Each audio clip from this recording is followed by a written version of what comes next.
नमस्कार, मैं रवीश कुमार और आज हम बात करने जा रहे हैं एक ऐसे ऐप की जिसका नाम है संचार साथी। नाम सुनकर आपको लगेगा कि ये कोई सरकारी विज्ञापन है। उनमें से एक जो हर त्योहार पर टीवी चैनलों के बीच में आता है या फिर अखबारों के पहले पन्ने पर, जहां नेता की मुस्कुराती हुई तस्वीर के नीचे लिखा होता है बदलाव की ओर देश का एक और कदम। लेकिन नहीं, आज हम सरकार का विज्ञापन नहीं बल्कि उस ऐप की कहानी, उसके काम और उसके पीछे छिपे महत्वपूर्ण सवालों की बात करेंगे। हर दिन आपके फोन पर एक नया नंबर कॉल करता है। कभी कहता है कि आपका एटीएम बंद हो जाएगा, कभी कहता है कि केवाईसी अपडेट नहीं किया तो बैंक अकाउंट फ्रीज हो जाएगा, कभी कहता है कि बिजली का कनेक्शन कट जाएगा और कभी भेज देता है कोई लिंक जो आपके मोबाइल का सारा डेटा साफ कर देता है। ये साइबर अपराधी हैं जिन्हें ना आपका हालचाल जानने से मतलब, ना आपकी सुरक्षा से, बस आपके खाते की तरफ बढ़ते हुए उनकी उंगलियां कांपती भी नहीं। और हर साल देश में करोड़ों की ठगी होती है, लेकिन यह ठगी सिर्फ पैसों की नहीं होती। यह ठगी विश्लेषण की, विश्वास की और डिजिटल दुनिया में आपकी जगह के अधिकार की भी होती है।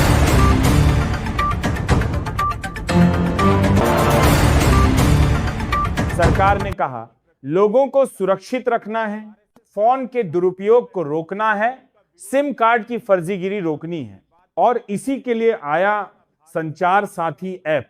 सरकार कहती है कि ये ऐप आपको बताएगा आपके नाम पर कितने मोबाइल नंबर चल रहे हैं, कौन कौन से नंबर आपने निकाले थे और भूल गए, कौन सा नंबर कोई और आपके नाम पर चला रहा है, कौन से नंबर पर शिकायत करनी है, कहां पर फोन की चोरी की रिपोर्ट दर्ज करनी है।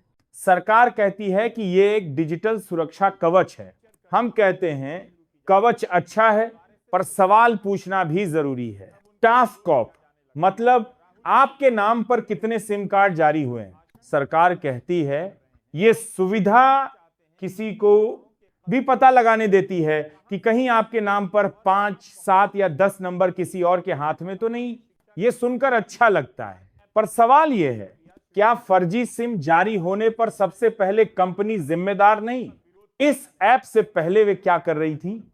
अगर आपका फोन खो गया या चोरी हो गया या आप फोन को बंद करना चाहते हैं, तो यह ऐप कहता है कि वो आपके फोन को ट्रैक करेगा या ब्लॉक करेगा या फिर IMEI को बंद करवाने में मदद करेगा। सरकार कहती है अब चोर फोन बेच नहीं पाएगा। हम कहते हैं चोर को रोकना अच्छी बात है, लेकिन चोरी होने से रोकना उससे भी अच्छी बात होती है। कोई फोन नंबर परेशान कर रहा है, धमका रहा है, बार बार फर्जी कॉल आ रही है, ये ऐप कहता है रिपोर्ट करिए, हम कार्रवाई करेंगे। पर कार्रवाई कैसे होगी, कब होगी, किस पर होगी? हमारे देश में शिकायतों की फाइलें अलमारी में दब जाती हैं। क्या यह ऐप उस संस्कृति को बदल देगा या फिर यह भी एक तकनीकी दिखावा बन जाएगा? देश में जब भी कोई नया ऐप आता है, सरकार कहती है कि अब सब ठीक हो जाएगा, लेकिन हम जानते हैं कि तकनीक समस्याओं को हल नहीं करती, सिर्फ उनकी शक्ल बदल देती है। आज होते हैं जिन्हें सरकार से पूछना कोई बुरी बात नहीं। अगर किसी नागरिक के नाम पर 9 सिम कार्ड निकल गए तो सबसे पहले कंपनी से सवाल होना चाहिए, ना कि नागरिक पर शक। लेकिन यहां उल्टा होता है, जांच पहले नागरिक पर आती है, कंपनी पीछे अंधेरे में खड़ी रहती है, जैसे गलती उसकी नहीं, जैसे सिम किसी पेड़ से टूटकर आया हो। ऐप कहता है कि यह सुरक्षित है, लेकिन इस देश में सरकारी वेबसाइटें खुद हैक हो जाती हैं, तो कोई भी नागरिक यह सवाल करेगा ही कि मेरी जानकारी कहां जा रही है, कौन देख रहा है, कौन इस्तेमाल कर सकता है।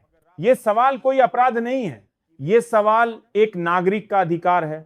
गांव में रहने वाला एक मजदूर या एक बुजुर्ग महिला या एक किसान, क्या वे इस ऐप का इस्तेमाल कर पाएंगे? तकनीक सबका समाधान नहीं है। देशागी कामपीच, क्योंकि तकनीक सबकी भाषा नहीं बोलती। अगर कोई नंबर परेशान कर रहा है और आप रिपोर्ट करते हैं, तो ये ऐप भी अंत में फाइल को पुलिस के पास भेजता है, और पुलिस वही है जिसकी फाइलें आज भी कंधे से फिसलती हुई लगती हैं। तो क्या ऐप सिस्टम को तेज बनाएगा या फिर सिर्फ शिकायतों की गिनती बढ़ा देगा? मान लीजिए शिव कुमार नाम का एक आदमी है, साधारण आदमी, दुकान चलाता है, उसके पास एक मोबाइल नंबर है जो वह पिछले 10 साल से इस्तेमाल कर रहा है। एक दिन दुकान पर पुलिस आती है, कहती है आपके नंबर से फ्रॉड कॉल गई है। शिव कुमार चौंक जाता है, कहता है मैंने तो कोई कॉल नहीं की। फिर पता चलता है उसके नाम पर 6 और नंबर जारी हैं जिनके बारे में उसे खुद पता नहीं। अब ऐप कहता है कि यह बताएगा कि उसके नाम पर कितने नंबर हैं, लेकिन सवाल यह है 6 सिम उसके नाम पर निकल कैसे गई? कहां पहचान सत्यापन हुआ? किसने उसे ओटीपी दिया? किसने आधार नंबर का दुरुपयोग किया? ऐप जवाब नहीं देता, क्योंकि ऐप जवाब देने के लिए नहीं, सिर्फ दिखाने के लिए बना है। हम डिजिटल इंडिया की ओर बढ़ रहे हैं, यह कहना आसान है, लेकिन असल सवाल यह है कौन पीछे छूट रहा है? शहर में रहने वाले लोग इस ऐप का उपयोग कर लेंगे, पर गांव में रहने वाला आदमी जो मुश्किल से मोबाइल का लॉक खोलता है, वो ऐप चलाएगा? सरकार ये मानकर चलती है कि हर नागरिक तकनीक समझता है, जबकि ऐसा नहीं है। इस देश में अब भी करोड़ों लोग डिजिटल दुनिया से दूर हैं और उन्हें जोड़ने के लिए सिर्फ एक ऐप काफी नहीं होता। उन्हें प्रशिक्षण, जागरूकता और मदद की व्यवस्था चाहिए। मोबाइल कंपनियों की जवाबदेही तय हो, फर्जी सिम जारी करने वालों पर सख्त कार्रवाई हो, ऐप में रिपोर्ट की स्थिति लाइव दिखनी चाहिए। पुलिस और टेलीकॉम विभाग की संयुक्त टीम बने, ग्रामीण और बुजुर्ग नागरिकों के लिए हेल्प सेंटर बने, ऐप का डेटा क्लाउड पर सुरक्षित हो, पारदर्शिता के साथ संचार। साथ ही ऐप एक अच्छी पहल है, लेकिन यह पहल तभी सफल होगी जब इसके पीछे खड़ा सिस्टम उतना ही जवाबदेह होगा जितना यह ऐप दिखता है। सिर्फ तकनीक से सुरक्षा नहीं मिलती, सुरक्षा मिलती है ईमानदार सिस्टम से, जवाबदेह संस्थाओं से और जागरूक नागरिकों से। हमेशा याद रखिए, जब भी आप किसी ऐप का इस्तेमाल करते हैं, आप सिर्फ बटन नहीं दबा रहे होते, आप अपना डेटा, अपनी पहचान, अपनी सुरक्षा किसी और के भरोसे छोड़ रहे होते हैं। इस भरोसे को चलाना सरकार की जिम्मेदारी है और इस भरोसे पर सवाल करना आपका अधिकार।